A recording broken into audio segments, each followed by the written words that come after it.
Olá, eu sou o Jonathan e irei iniciar a apresentação do desafio da Pós-Tec da FIAP, na fase 2. Os participantes além de mim são Rodrigo e Yusli.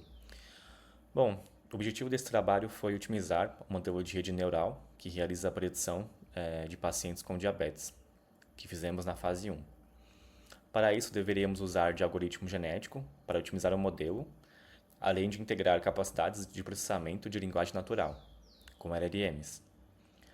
Entrando um pouquinho no tópico sobre o GA, o foco principal foi otimizar o F1 Score, já que ele representa melhor o equilíbrio entre precisão e recall para o problema.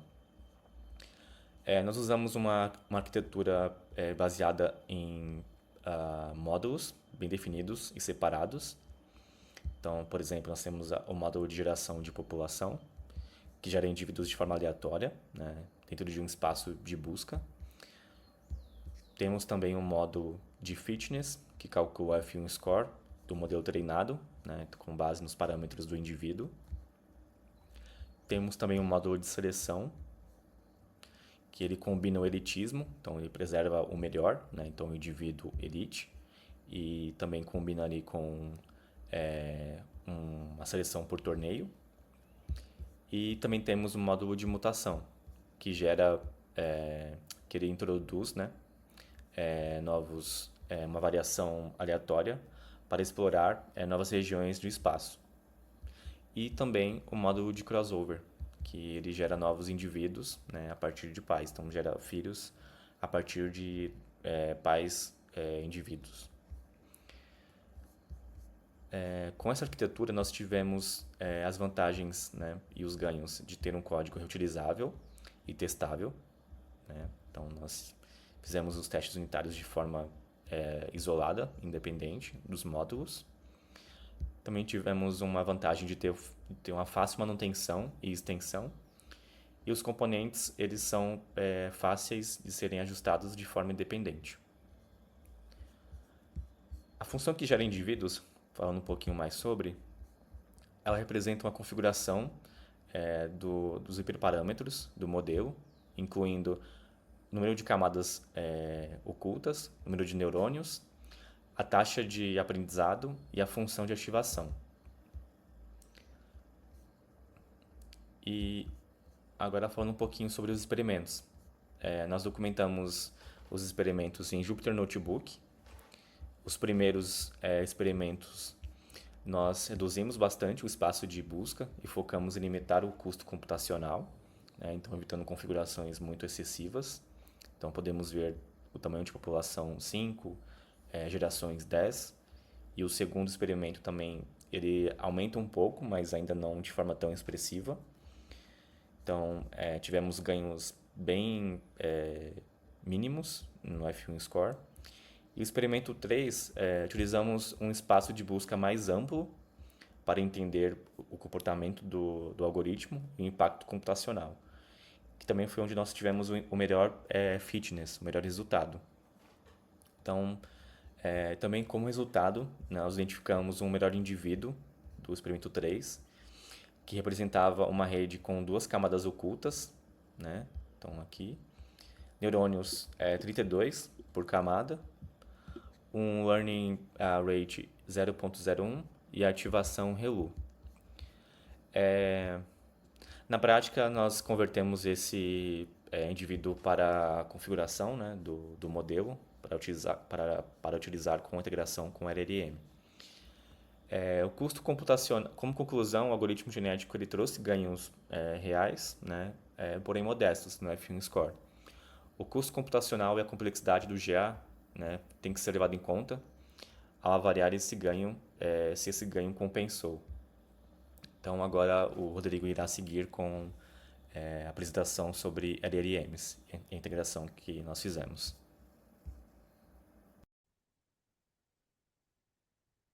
Olá, meu nome é Rodrigo e nós vamos dar sequência à apresentação da nossa proposta de solução, dessa vez falando sobre a integração com LLMs. Nós optamos por usar o Google Gemini e, recapitulando a ideia de usar o LLM, é que sejamos capazes de, uma vez que tenhamos a predição em mãos, gerar duas respostas. A primeira é uma resposta técnica, permite ao profissional tomada de ação, avanço no entendimento dos resultados, etc. E uma segunda resposta, também de suporte ao profissional, mas uma visão mais humanizada, permitindo que o profissional possa comunicar com o seu paciente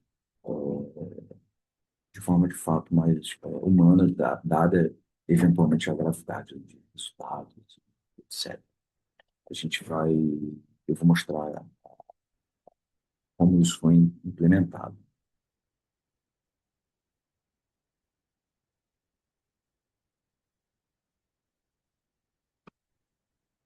Bem, aqui é a nossa base de código. A gente precisa, obviamente, importar o Google Gemini, GenAI, etc. Um detalhe é que as chaves de acesso à plataforma, elas precisam estar, né, nesse formato aqui, que é uma parte chamada Stringit, um arquivo chamado Secrets, onde vai estar esse token. Por uma questão de segurança, essa informação não está no repositório, então, ou seja, para executar a aplicação, eu preciso ter acesso a esse token. Isso pode ser obtido através da plataforma do Google, onde é possível criar um projeto, gerar tokens, etc. Mas reforçando por uma questão de segurança, optamos por não disponibilizar isso no repositório. Uma vez que essa configuração esteja feita, a gente consegue avançar aqui para os trechos onde a gente faz uso dos prompts. E aqui entra um detalhe de engenharia de prompts que nós optamos por seguir, que foi a criação de personas, ou seja, nós criamos alguns perfis que o profissional pode optar por usar para obter as suas respostas. Nós criamos aqui um padrão, educador, cético. Isso permite também que a gente fique refinando esses perfis ou, eventualmente, criando novos. Então, o exemplo dos prompts. À medida que alternamos os arquivos, é possível observar que o conteúdo ele muda, mas a gente segue uma estrutura, né? Por exemplo, dados clínicos, resultados da predição, parte 1, parte 2, ou seja, a gente quer que o modelo respeite essa estrutura, a gente vai alternando o conteúdo, mas mantendo essa estrutura. Aqui nós criamos uma função que recebe os parâmetros, né, do paciente, etc., popula, preenche as lacunas, né, naquele arquivo e isso confira o prompt de fato. Então, quando o usuário profissional, né, através da nossa aplicação, gera a predição do modelo e aciona esse recurso, a gente cai nesse trecho onde a gente carrega os dados do paciente, chama a função que eu acabei de mostrar para carregar o template. E aqui entra um outro detalhe também de engenharia de prompt, que é o System Instruction, ou seja, a gente reforça junto ao modelo como nós queremos que ele se comporte. Isso é considerado uma boa prática, uma prática de mercado, e apesar de ser redundante, já em parte fica parecido com o próprio prompt, mas a perspectiva é que isso vai nos ajudar a minimizar alucinações, ou mesmo que o modelo saia dando respostas que não estejam enquadradas dentro do que a gente espera. Isso é muito importante. Então, ao informar isso, a gente gera algum grau de redundância, mas ao mesmo tempo garante que o modelo está respondendo dentro dos padrões que a gente quer. Então, seja um reforço que acaba sendo muito importante. Aqui nós conseguimos configurar outras opções, como, por exemplo, a temperatura, quantidade de tokens, é importante também ter em relação a custos e tudo mais. A gente avança e finalmente gera as respostas de fato. E aqui tem um outro detalhe que a gente tem algumas medições, por exemplo, de tempo e informações de desempenho, consumos de token e tudo mais, como vocês podem ver aqui. E nós vamos logando essas informações. Então, isso também é uma coisa bastante relevante da nossa solução, ou seja, nós temos uma série de detalhes de observabilidade para a gente entender como o modelo está sendo usado, como ele está se comportando, desempenho, controle de custos também. Enfim, então, essa parte de observabilidade também ela, foi uma das nossas preocupações e nós olhamos para ela aqui. Aqui a gente trata a resposta, a gente tem, por exemplo, o divisor para gerar aquelas duas respostas que eu comentei, né, a técnica e a humanizada. E a gente garante também que eventuais falhas não quebrem a nossa implementação, né? Então, ou seja, a gente loga os erros e a aplicação ela continua em execução, permitindo que a gente tente novamente ou pare para avaliar os nossos resultados e etc. Bem, esses são os detalhes de como nós integramos a LLM à nossa solução. E na sequência a gente vai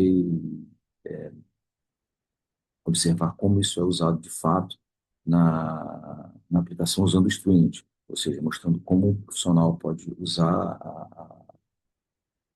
a plataforma para obter as respostas, enfim, predições e tudo mais, que é o que veremos em sequência. Olá, boa noite. Eu vou apresentar o sistema que foi desenvolvido. Esse é um sistema inteligente de triagem. Essa solução ela utiliza machine learning, inteligência artificial, para, em geral, apoiar a análise clínica através do médico, né, e conseguir passar as informações para o profissional tanto para o profissional de saúde quanto para o paciente. Então, o objetivo realmente é apoiar nessa análise clínica e ajudar com que o profissional tome as melhores decisões na área da saúde. É, o sistema, a gente conseguiu combinar tantos dados clínicos estruturados e a gente consegue gerar o relatório de uma forma automática. E a partir do momento que a gente preenche todas as informações, a gente consegue ter essa visualização desses dados. Nessa primeira coluna, na configuração da IA, a gente consegue ter as informações do estilo da análise. Então a gente consegue colocar análise cética da questão do educador e o padrão.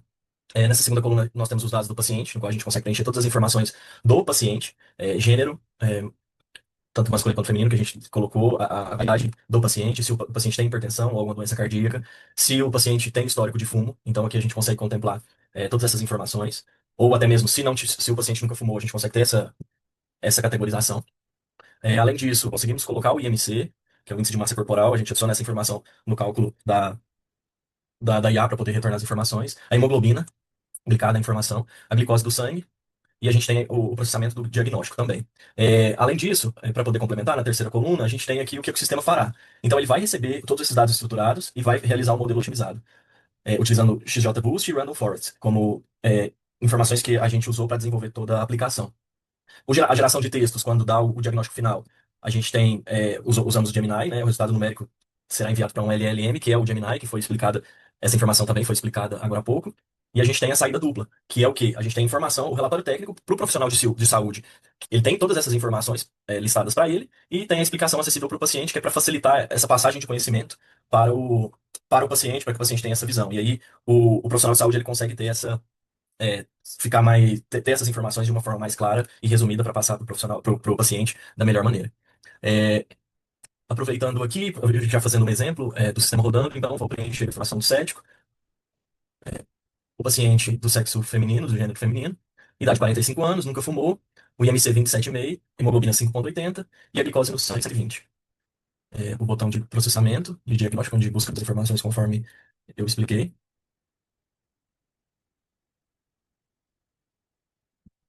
Então, nesse exemplo, a gente teve uma classificação do tipo positivo, está em atenção, a confiança do modelo, que é a informação, é uma informação bem decisiva, né? A gente está com 100%, o risco calculado alto.